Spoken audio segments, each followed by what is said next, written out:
The instructions or precepts of Tuauf to his son Pepi.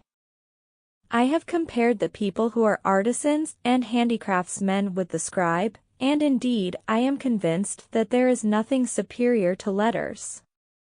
Plunge into the study of Kemetic learning, as you would plunge into the river, and you will find that this is so.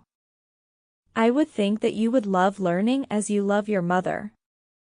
I wish I were able to make you see how beautiful learning is.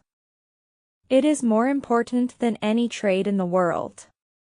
Learning is not a mere phrase, for the man who devoted himself thereto from his youth is honored, and he is dispatched on missions.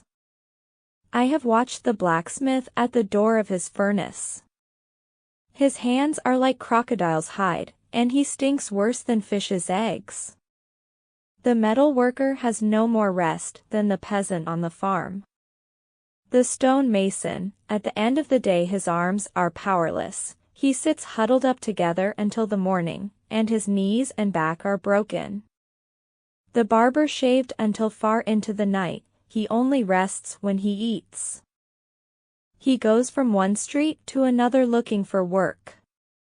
He breaks his arms to fill his belly, and, like the bees, he eats his own labor. The builder of houses does his work with difficulty, he is exposed to all weathers, and he must cling to the walls which he is building like a creeping plant. His clothes are in a horrible state, and he washes his body only once a day. The farmer wears always the same clothes. His voice is like the croak of a bird, his skin is cracked by the wind, if he is healthy his health is that of the beasts. If he be ill, he lies down among them, and he sleeps on the damp irrigated land. The envoy to foreign lands bequeaths his property to his children before he sets out, being afraid that he will be killed either by wild beasts of the desert or by the nomads in that place. When he is in Kem, what then? No sooner have he arrived at home than he is sent off on another mission.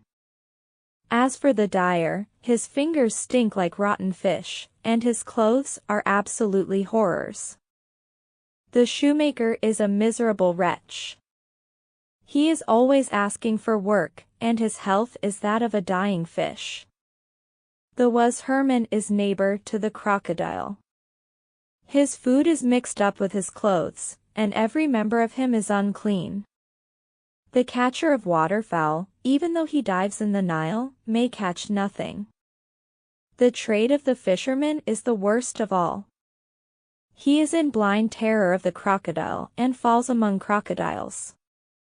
The text continues with a few further remarks on the honorable character of the profession of the scribe and ends with a series of precepts of the same character as those found in the works of Ptahhotep and the scribe Ani, from which extracts have already been given.